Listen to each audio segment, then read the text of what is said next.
विश्वास प्रस्ताव पर चर्चा। अब श्री अरविंद केजरीवाल जी माननीय मुख्यमंत्री द्वारा दिनांक 16 फरवरी 2024 को प्रस्तुत विश्वास प्रस्ताव पर चर्चा होगी। चर्चा में भाग लेने के लिए सबसे पहले मदन लाल जी।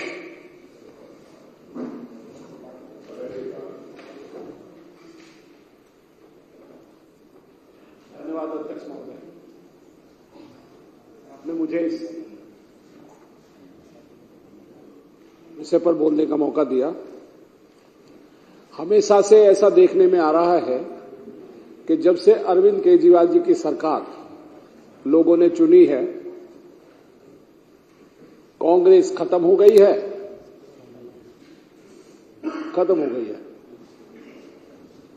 और दिल्ली में बीजेपी लगातार कोशिश कर रही है कि हम आम आदमी पार्टी को कैसे खत्म करें। बार बार चाहे वो विधायक तोड़ने की बात हो, चाहे वो सरकार के विभागों को अपने पास लेने की कोशिश हो, उनका केवल एक मकसद है कि इस सरकार को कैसे फेल करें, इस सरकार को कैसे पंगु करें, इस सरकार को कैसे बेकामयाब करें। लगातार विकास के कामों में लिप्त माननीय केजरीवाल जी की सरकार ने जिस तरीके से सत्ता में आते ही सबसे पहला वार करप्शन पे किया, तो लोगों को एक उम्मीद जगी कि एक ऐसी सरकार आई है जो अब आगे करप्शन से उनका पीछा छुड़ा देगी, और यह हुआ भी। हमने 2013 के इलेक्शंस के बाद जब लोगों ने आम आदमी पार्टी को चुना, भले ही उस समय हम 28 थे और कांग्रेस की मदद से एक सरकार बनी, पर जिस तरीके से उस 49 दिनों के शासन में माननीय केजरीवाल जी ने न केवल करप्शन को खत्म किया, बल्कि साथ के साथ लोगों को राहत देते हुए बिजली और पानी उनके लिए मुफ्त कर दिया। सरकार एक वेलफेयर स्टेट होनी चाहिए।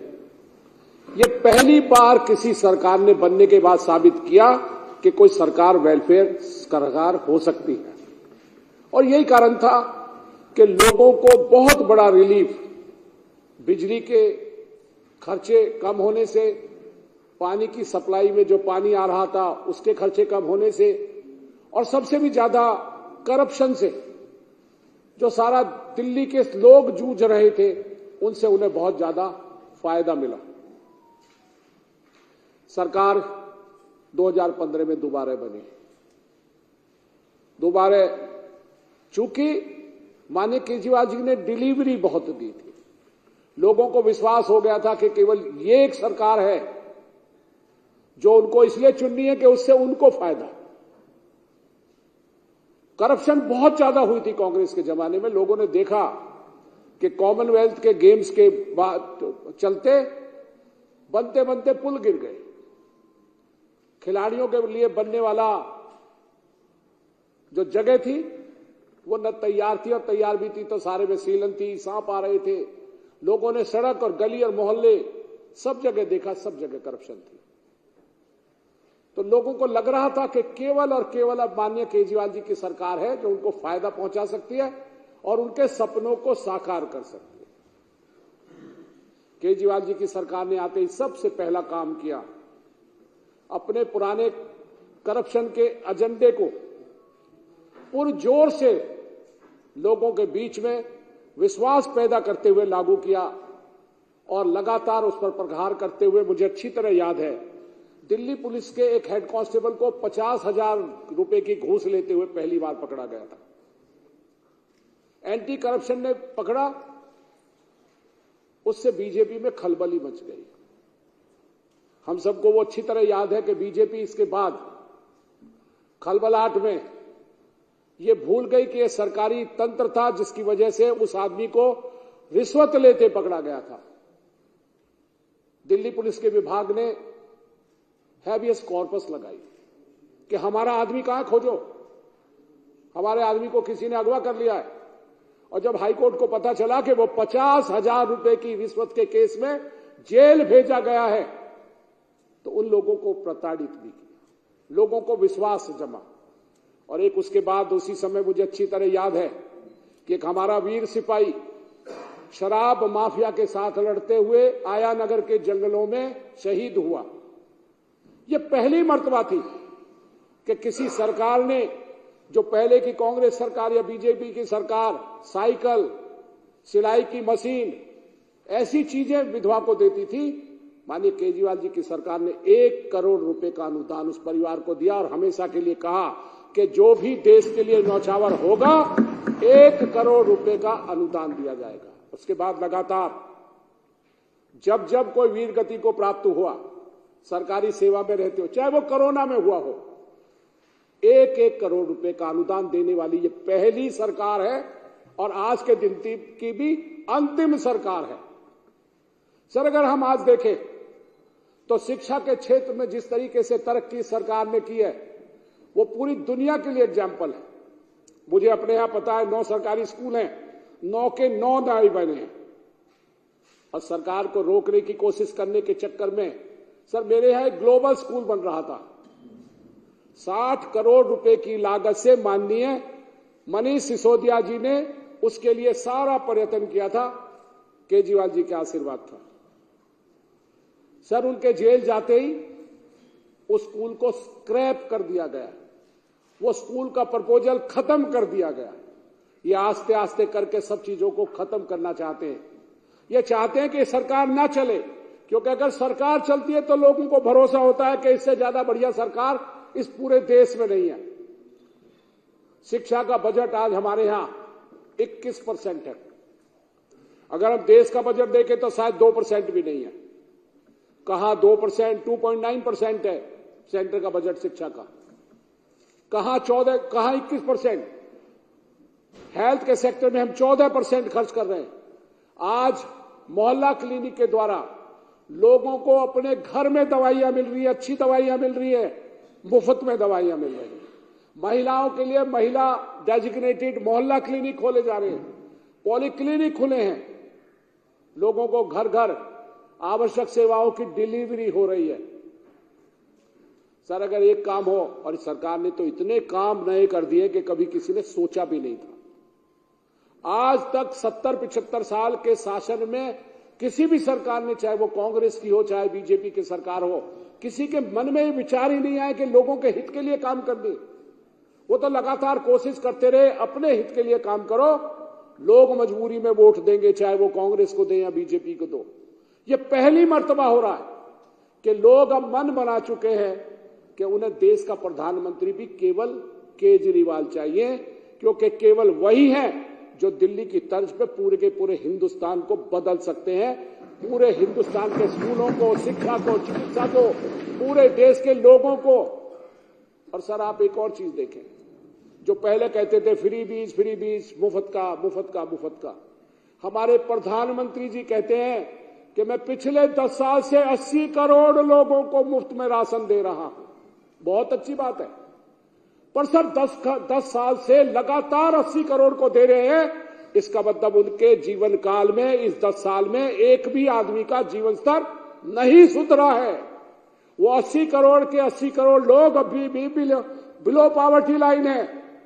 जबकि माननीय केजरीवाल जी के जमाने में क्या हुआ है, जो पर कैपिटा इनकम पूरे देश की है उसका 2.6 गुना ज्यादा अकेले दिल्ली की पर कैपिटा इनकम है, जो हिंदुस्तान में इस समय सबसे ज्यादा है। 4,44,000 रुपए हर व्यक्ति की औसत पर कैपिटा इनकम केवल दिल्ली की है, जो नंबर 1 पे है। सर, ये क्यों हो रहा है? क्योंकि एक ईमानदार सरकार ईमानदार लोगों के लिए, दिल्ली के लोगों के लिए लगातार भरकस कोशिश कर रही है। उनके जीवन स्तर को ऊंचा उठाने के लिए ये लगातार प्रयत्नशील है। और क्यों ना हो, सरकार को वेलफेयर स्टेट होना भी चाहिए। यहां महिलाओं को मुफ्त में बस का यात्रा देकर उन्होंने महिलाओं के लिए एक नए आयाम खोले।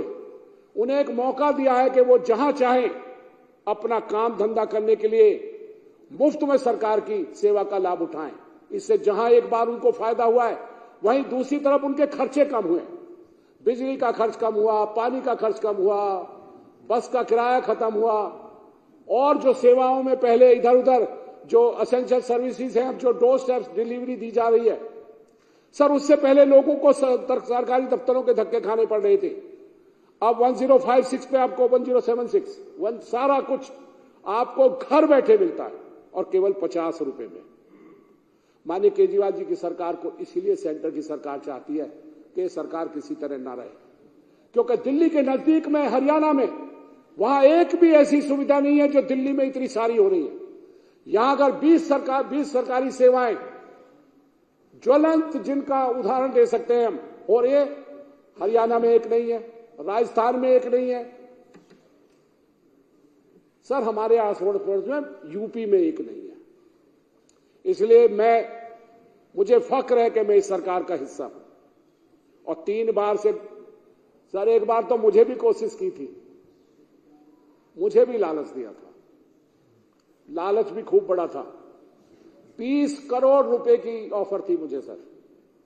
मुझे अच्छी तरह याद है कि उसके बाद मैंने प्रेस कॉन्फ्रेंस की थी संजय सिंह जी के साथ, और मैंने बताया था कि मुझे किस तरह लालच देने की कोशिश की गई है। तब हम 28 थे, उन्होंने कोशिश की थी हम 2-3 को तोड़ ले, पर सर आज कितने हैं?